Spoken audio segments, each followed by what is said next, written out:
Hello বন্ধুরা, আজ আমি তোমাদের কাছে পাকা আমের মিষ্টি বানিয়ে দেখাবো।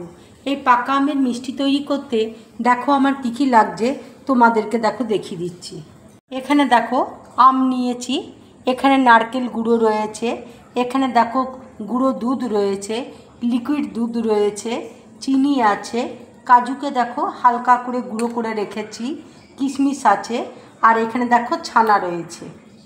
এবার দেখো মিক্সির মধ্যে আমি আমটা দিয়ে দিচ্ছি। এবার দেখো কিশমিশ দিয়ে দিচ্ছি। যে যেমন মিষ্টি খাও সেই হিসাবে চিনিটা দেবে। আমি দেখো এখানে অল্প করে চিনি দেব। এবার দেখো মিক্সিতে আমি পেস্ট করে নিচ্ছি। দেখো পেস্ট হয়ে গেছে। এবার আমি একটা বোলের মধ্যে দেখো ঢেলে রাখছি। এবার দেখো কড়াইয়ে আমি অল্প করে দেখো ঘি দিয়ে দিচ্ছি।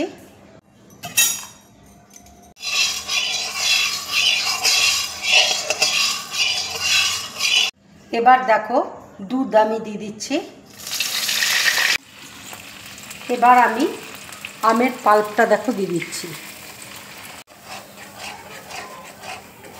খোয়াটা দেখো তোমাদের দেখাতে ভুলে গিয়েছিলাম।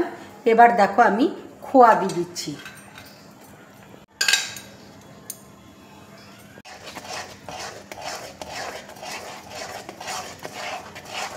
এবার দেখো আমি অর্ধেকটা ছানা দিচ্ছি আর অর্ধেকটা রেখে দেব।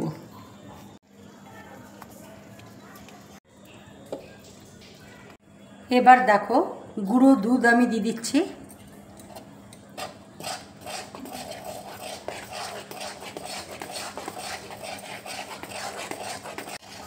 কাজু গুঁড়োটা দেখো দিয়ে দিচ্ছি।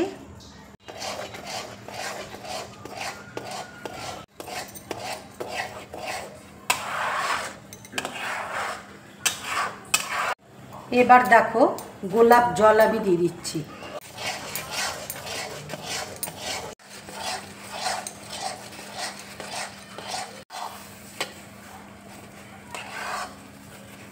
গরমকালে তোমরা এইভাবে আমের মিষ্টি বানিয়ে তোমরা খাবে, খুব ভালো লাগবে খেতে।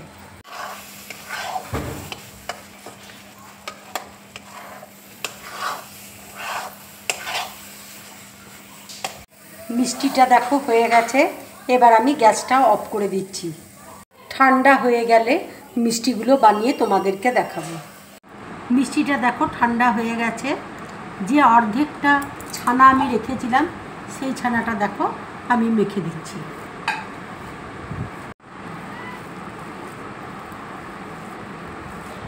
ছানাটা দেখো মাখা হয়ে গেছে। হাতের মধ্যে দেখো আমি ঘি বুলিয়ে নিয়েছি। এবার আমি লাড্ডুগুলো তৈরি করে নিচ্ছি। দেখো ঠিক এরকম সাইজের মিষ্টি তৈরি করেছি। এবার দেখো দুধের মধ্যে আমি কোট করে নিচ্ছি। ঠিক এরকম ধরনের দেখো মিষ্টিগুলো হবে।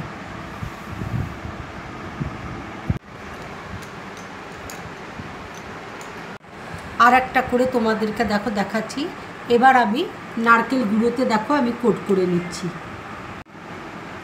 কিছু মিষ্টি দেখো আমি দুধের মধ্যে কোট করব, আর কিছু মিষ্টি নারকেল গুঁড়োতে আমি কোট করব। বন্ধুরা, আমার এই মিষ্টির রেসিপিটা যদি তোমাদের ভালো লাগে তাহলে লাইক করবে, শেয়ার করবে, আর ড্রিম ব্লগ চ্যানেলটাকে সাবস্ক্রাইব করবে। তোমরা বেশি করে কমেন্টস করবে, তাহলে আমার খুব ভালো লাগবে। নমস্কার।